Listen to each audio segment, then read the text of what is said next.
It's coming to light that in the last couple weeks before President Biden finally gave up on his 2024 reelection campaign, a lot of stuff was said that just didn't make any sense at all, but nobody was calling him on it.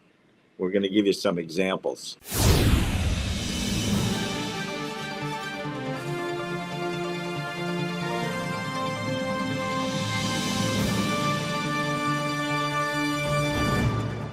As you know, President Biden has withdrawn from the 2024 election. He didn't step down as president. What he did was he stepped down as the candidate of the Democrat Party. There was overwhelming, it had hit 70% of American registered voters wanted him to step down, which was like, I'm talking about not run again. Overwhelming Democrats and almost every Republican, because they didn't think he could make it to the end of this term, let alone 4 more years. I think the last couple things that pushed everybody over the edge with him was the following. He made a statement about a week ago that we didn't get a chance to discuss. He was in Pennsylvania campaigning because that's a big swing state. And he said, quote, "Even when I was running for Senate, each time I ran, quite frankly, not a joke, Philadelphia in particular got me over the line." That is one of the dumbest things he's ever said.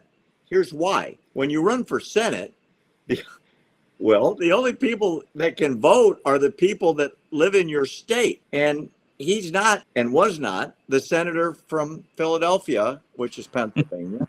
He was a senator from Delaware, but he didn't know what state he was in. He said Philadelphia got him over the line each time he ran for Senate. They never voted for him because they couldn't. No. And there was like polite, embarrassed applause, like, somebody tell him he was the senator from Delaware, not Pennsylvania. So they didn't tell him in his earpiece? I guess it wasn't on the prompter, and that's what happened. And so right after that, the Joe Biden getting on Air Force One video started circulating heavily again.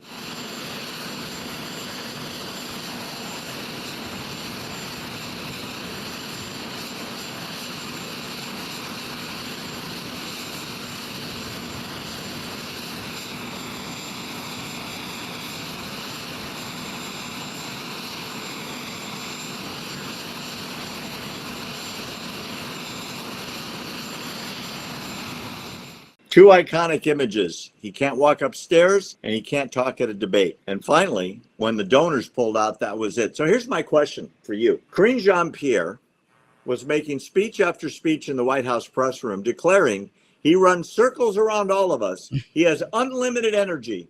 He's sharp as a tack. He gets up early. What's that? He gets up early. Right. 10:45. Everybody, right up till the time he quit, was lying. When I say everybody. So what happened? He went from 4 more years, sharp as a tack, boundless energy, run circles around all of us, to he's yesterday news, he's out. What do you think put him over the edge? I'll give you some choices. Was it they finally admitted internally that he was senile, that he had some sort of onset of Alzheimer's? Was it poor health? The rumors are rampant about how bad his health is. Or was it the polls saying he was going to get wiped out big and down ballot was going to get wiped out? What pushed it over? 3. I think did I give you the analogy of the football game? No. Basketball? Okay, let's pretend we have a football team. Not football, but football. Got it. There's a difference.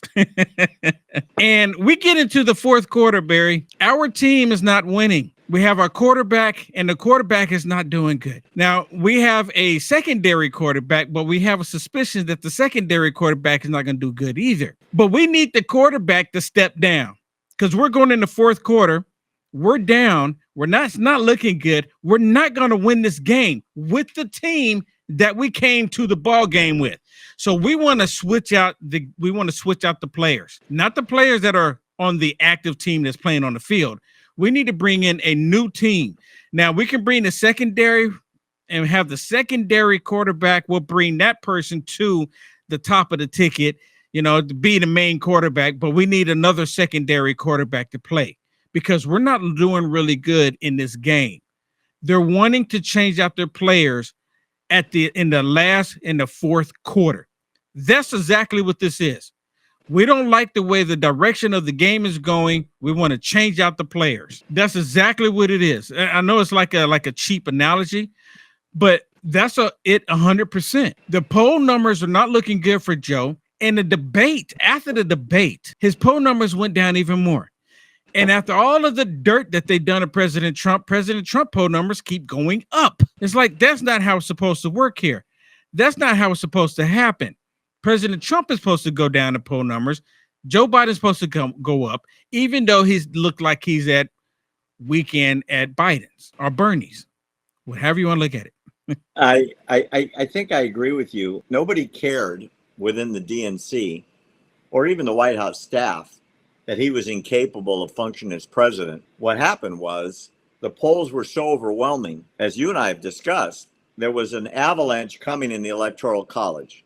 Yep. And the Senate would have been gone, the House would have been gone, and the White House would have been gone. 4 years of a Republican administration in all three departments. And if I can add this too, Barry, remember right before the announcement, you had big donors, and there was one super PAC that was holding back $94 million to the campaign. $94 million.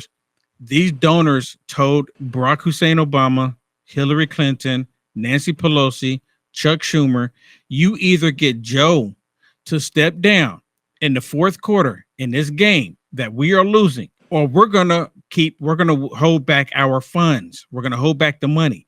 So ultimately what it comes down to, they listen to those with the money in their hand. They can care less about the constituents.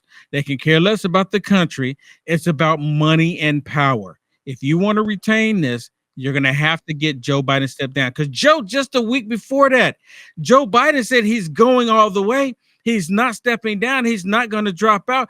I'm in this fight to the end. Remember, he kept saying it. Yep. All of a sudden. Yep, you're right. When it became unwinnable, that's when they cared all of a sudden. The fact that he couldn't even think, talk, walk, or speak in public, that didn't matter.